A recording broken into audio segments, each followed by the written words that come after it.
നമസ്കാരം. നമ്മൾ കഴിഞ്ഞ കഥയിൽ പറഞ്ഞു നിർത്തിയത് ആ രണ്ടാനമ്മയുടെ 2 മക്കളും ഈ കുട്ടിയും യൗവനത്തിലേക്ക് കടന്നു അല്ലേ, ചെറുപ്പക്കാരികളായിട്ട് മാറി.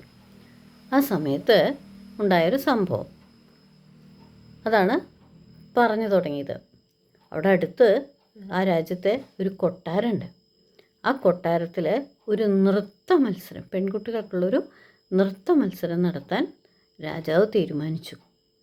അങ്ങനെ അതിൻ്റെ വിളംബരം പുറപ്പെടുവിച്ചു. താല്പര്യമുള്ള പെൺകുട്ടികൾക്കൊക്കെ യുവതികൾക്കൊക്കെ മത്സരത്തിൽ പങ്കെടുക്കാം എന്ന് പറഞ്ഞു. ഈ വാർത്ത കേട്ട ഉടനെ രണ്ടാനമ്മ തൻ്റെ മക്കളെ വിളിച്ചിട്ട് പറഞ്ഞു, മക്കളെ നിങ്ങളൊന്ന് മത്സരിക്കാൻ പങ്കെടുക്കുന്നു. അങ്ങനെ അവർ നൃത്ത മത്സരത്തിൽ പങ്കെടുക്കാൻ വേണ്ടി പഠിക്കാൻ തുടങ്ങി.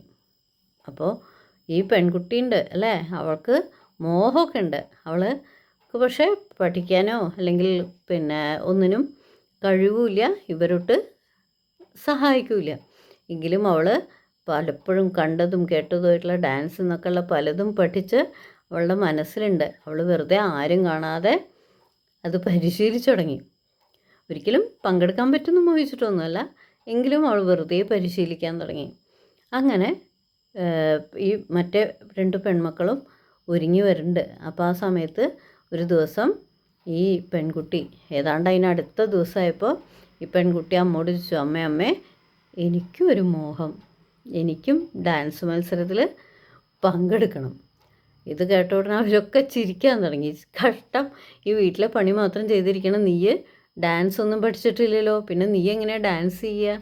വെറുതെ വിഡ്ഢിവേഷം കെട്ടണ്ട, നിനക്കതൊന്നും പറഞ്ഞിട്ടില്ല, നീ വീട്ടിലെ പണി എന്താ വെച്ചാൽ ചെയ്തിരിക്കുക എന്ന് പറഞ്ഞു. പക്ഷെ ഇവള് സമ്മതിച്ചില്ല. പിന്നെയും കെഞ്ചി, ഞാനും പങ്കെടുക്കട്ടെ വെച്ചിട്ട്.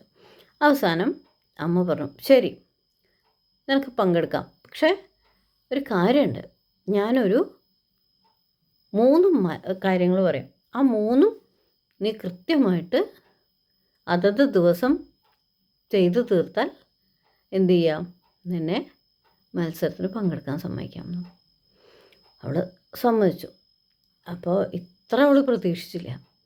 ആദ്യത്തെ ദിവസം അവളോട് പറഞ്ഞത് എന്താ അറിയോ, കുറേ നെല്ലും അരിയും 2 കൂടി കൂട്ടി കലർത്തിയിട്ട് അവൾക്ക് കൊടുത്തു. എന്നിട്ട് പറഞ്ഞു, 2 ഇന്ന് വൈകുന്നേരം ആകുമ്പോഴേക്കും 2 ആക്കി തരണം, നെല്ല് വേറെ അരി വേറെ. അവളാകെ കുടുങ്ങി. അമ്മയും മക്കളും പുറത്തു പോയി. ആ സമയത്ത് ഇവൾ വേഗം എന്ത് ചെയ്തു, ഒരു ചെറിയ പാൽക്കട്ടിയുടെ ഒരു ചെറിയ കഷ്ണം ഈ പാവക്കുട്ടിയുടെ വായിൽ വെച്ച് കൊടുത്തു. എന്നിട്ട് പറഞ്ഞു, പാവക്കുട്ടി ഈ അരിയും നെല്ലും ഒന്ന് ഇന്ന് വൈകുന്നേരത്തിനകം വേർതിരിച്ചു തരുമോ ചോദിച്ചു. ആ പാവക്കുട്ടിയുടെ വായെന്നപ്പോൾ ഒരു പ്രത്യേക ശബ്ദം ഉണ്ടായി.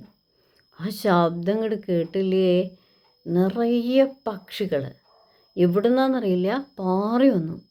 അവർ ഒരു ഭാഗത്തേക്ക് അരിമണി മുഴുവൻ കൊത്തി മാറ്റി വെച്ചു. എന്നിട്ട് പറന്നുപോയി. അവൾക്ക് ഭയങ്കര സന്തോഷമായി. അരി വേറെ നെല്ല് വേറെ. വൈകുന്നേരം അമ്മയും പെങ്ങന്മാരും വന്നപ്പോൾ അവരന്തം വിട്ടു. 2ാമത്തെ ദിവസം അടുത്ത പണി കൊടുത്തു. എന്താ അറിയോ, വീട്ടിലെ കോസറുകളിലെ പഞ്ഞ് മുഴുവൻ പൊളിച്ച് ഒന്നിച്ചു കൂട്ടി. എന്നിട്ട് കുറേ കവറുകൾ കൊടുത്തിട്ട് പറഞ്ഞു, ഈ പഞ്ഞ് മുഴുവൻ ഇതിലാക്കണം. അന്നും അവൾ തൻ്റെ പാവക്കുട്ടിയുടെ സഹായം ചോദിച്ചു. പാവക്കുട്ടി മറ്റൊരു ശബ്ദം ഉണ്ടാക്കി. ഒരുപാട് എലികൾ വന്നു. ആ പഞ്ഞ് മുഴുവൻ എടുത്ത് ഈ എലികൾ പാഞ്ഞ് കോസറുകളുടെ ഉള്ളിൽ പോയി നിറച്ചു കൊടുത്തു. അങ്ങനെ ആ മത്സരത്തിലും അന്ന് വൈകുന്നേരം അവൾ ജയിച്ചു. 3ാമത്തെ ദിവസം കൊടുത്ത മത്സരം എന്താണെന്നറിയോ, കടുകും പഞ്ചസാരയും കൂടി കൂട്ടിക്കലർത്തി കൊടുത്തു. അന്നും പാവക്കുട്ടിയെ തന്നെ അവൾ ആശ്രയിച്ചു. പാവക്കുട്ടി ഒരു ശബ്ദം ഉണ്ടാക്കിയപ്പോൾ അന്ന് വന്നത് കുറേ ഉറുമ്പുകളാണ്. ആ ഉറുമ്പുകൾ പഞ്ചസാരത്തരി മുഴുവൻ ഒരു സ്ഥലത്തേക്ക് മാറ്റി കൊടുത്തു. അപ്പോൾ കടുക് വേറെ പഞ്ചസാര വേറെ 2 ചാക്കിലാക്കി അവൾ കെട്ടിവെച്ചു. അമ്മ അക്കാര്യത്തിലും തോറ്റു. അവൾക്ക് പോയിക്കോളാൻ സമ്മതം കൊടുത്തു, സമ്മതം മാത്രം. അങ്ങനെ അവൾ പോവാൻ ഒരുങ്ങി തുടങ്ങി. അപ്പോൾ ബാക്കി കഥ അടുത്ത ദിവസം പറയാം. ഓക്കെ.